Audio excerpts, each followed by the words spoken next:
Formación del Estado en Bolivia. Bolivia se caracterizó por la cantidad de golpes de Estado que sufrió por varias décadas. En 1930 la situación era bastante compleja. La crisis que afectó al mercado en esa época produjo un impacto brusco en Bolivia, ya que eran dependientes del mercado mundial.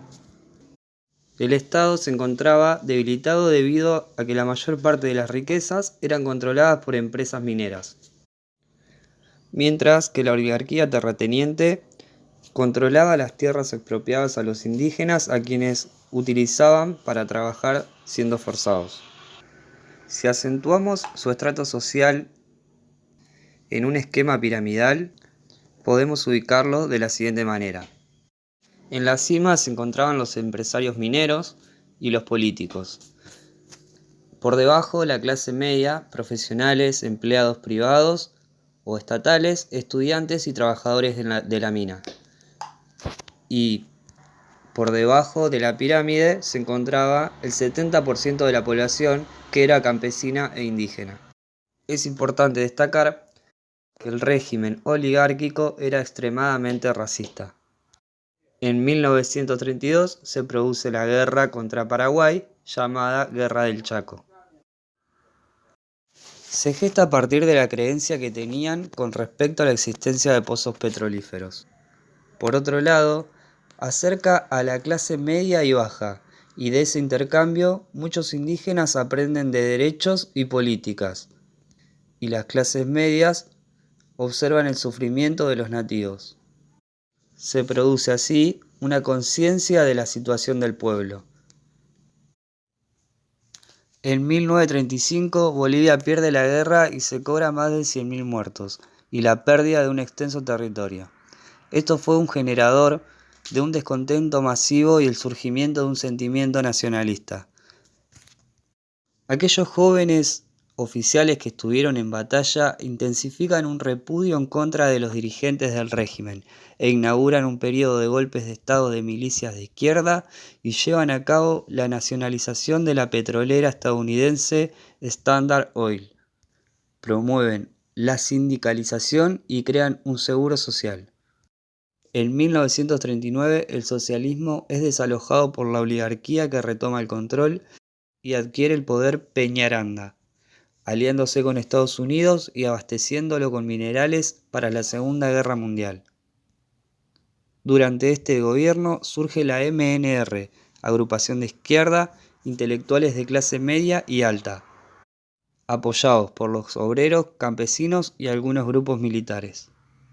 En 1943, los trabajadores de la mina se declaran en huelga y Peñaranda envía tropas para reactivar la mina, acto que lleva a intervenir a dicha agrupación y derroca a Peñaranda.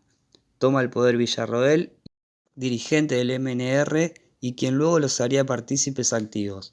Crean nuevas reformas para el trabajador y al año siguiente crean el primer Congreso Nacional Indígena.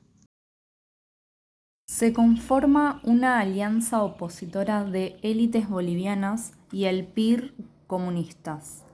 Derrocaron en 1946 y llevaron al colgamiento del presidente en plena plaza pública. Luego de este golpe de Estado, los trabajadores mineros declararon su independencia política. El MNR creció en las urnas. Sin embargo, en 1949 protagonizó un levantamiento civil. En 1951, la MNR, Víctor Paz Estensoro y Hernán Siles Suazo, fue un triunfo popular, pero el gobierno dictatorial anuló las elecciones.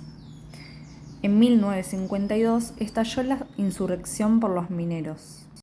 La MNR realiza una toma de armas. Se impusieron las milicias campesinas y obreras. Hubo una ampliación de los derechos, como el sufragio universal y sindicatos COB. Articularon la administración del Estado junto con el MNR. Se realiza la nacionalización minera, CONIBOL, monopolio estatal para la explotación de minerales. El sector indígena tiene su propio proceso insurreccional En 1953 ocurren las reformas agrarias. El imperialismo norteamericano presionaba al gobierno revolucionario, que se vio obligado a ceder pese a las crisis económicas. Aparece el Código Davenport, donde hubo devaluación y suba de impuestos y como consecuencia un menor apoyo del pueblo. El regreso de Paz Estenssoro al gobierno en 1960 terminó la declinación de la revolución, la ruptura del movimiento obrero y el fin de la reconstrucción del ejército bajo tutela norteamericana. Bolivia, como todos los países latinoamericanos, sufrió el mismo proceso colonialista. Luego de la independencia, este país, como todos los demás, tuvo gobiernos con orientación positivista y liberal, que derivó en la organización de latifundios, de explotación de los recursos naturales e integración a los mercados internacionales. Se hizo el primer encuentro indigenista en 1945. Quería revertir la lógica colonial. La Revolución de 1952 pretendía la igualación de derechos ciudadanos, pero solo para los mestizos, no abarcaba a los indios. Al no haber integración indígena, no hubo construcción de la identidad nacional, hubo estados aparentes. El sindicalismo en Cochabamba a raíz de la reforma agraria de 1953. Los colonos indios, organizados en sindicatos, dieron forma a la revolución agraria, confiscando latifundios y distribuyendo tierras. Tuvieron gran poder, ya que ni los jueces nacionales podían dictar sentencia sin su aval. Hubo dos grupos que eran cataristas en el campo. Uno de ellos estaba con el gobierno y el otro era reivindicador de los derechos indios, Movimiento Indio Tupac Katari. Una rama de estos se dedicó a hacer sabotajes a las torres de alta tensión y gasoductos por los años de explotación sufridos, y muchos fueron encarcelados. Entendemos que este discurso de igualdad fue la respuesta a un gobierno liberal que en 176 años de vida nunca los incluyó a pesar de ser la mayoría étnica. El multiculturalismo es la respuesta de los gobiernos liberales a estos movimientos. El catarismo con los años fue apropiado y subordinado. Así fue que se armó el discurso pluriculturalismo y multiculturalismo, que en realidad no cambiaron en nada en 1998. La sociedad se caracterizó por el abigarramiento, que es una superposición de culturas en un mismo espacio y tiempo. Esto chocaba con un estado monocultural y monosocietal, que no admitían indios ni cultura india. Hubo dos levantamientos indios, Tupac Katari en el siglo XVIII y Zárate-Huilca en 1899, que lo llevó a pensar en el asedio indio. A diferencia de Argentina y otros países, la sociedad boliviana se compone por la mayoría indígena, 70%. El resto son mestizos criollos que gobiernan.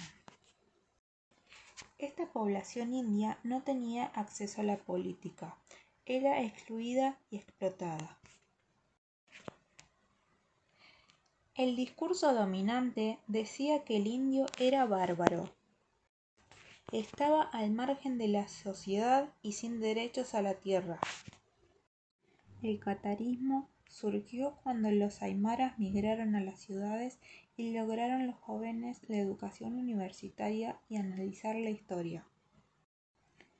Reivindicaron la rebelión de Tupac Katari del siglo XVIII, no como un héroe de la independencia, sino como un héroe de la causa india.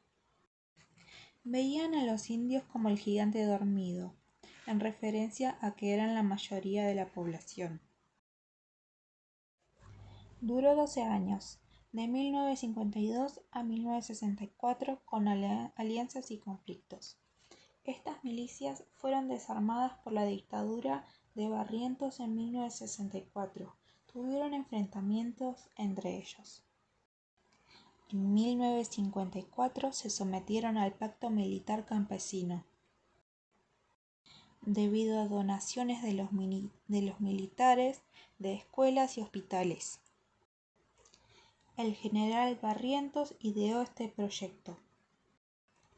Fue popular y echó del gobierno a Páez Estenssoro.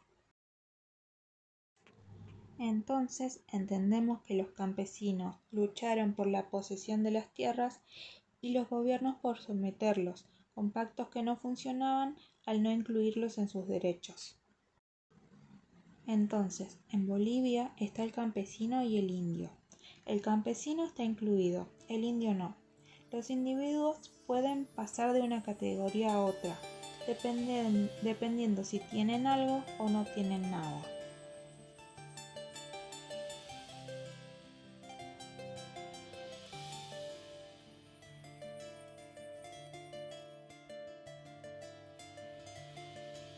Si algún día regresarás, no sabrías si perdonar, no sabrías si abrir las puertas de mi corazón herido, que cambia dolor de ausencia que en tu partida dejado. Hiawai Zambita, Hiawai Zambita.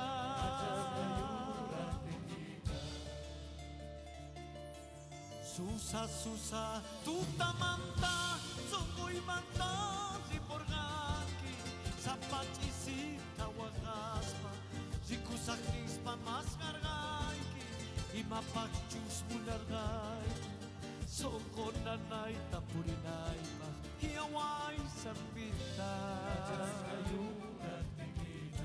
hiawai Zambita. Hiawai Zambita.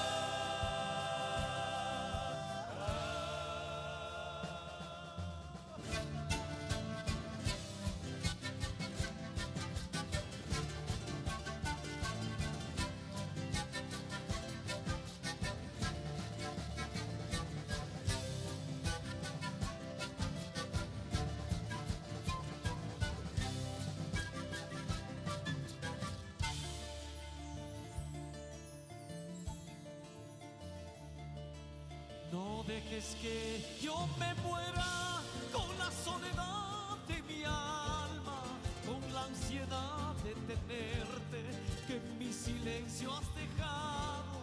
Quiero estar siempre a tu lado para vivir tus caricias. Hiawai Zambita, Hiawai Zambita.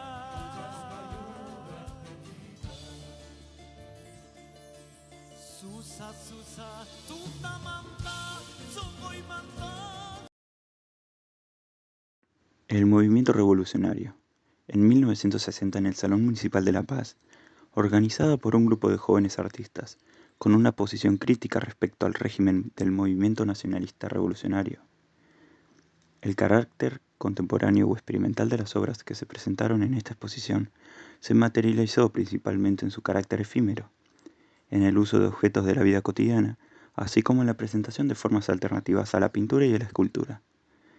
En algunos de estos títulos de las obras se evidenció su crítica política, como en Estados Unidos recibió las llaves del país de Alfredo de la Placa, en Reforma Agraria de Enrique Amal, en Justicia Boliviana y Unidad Monolítica de Ted Carrasco.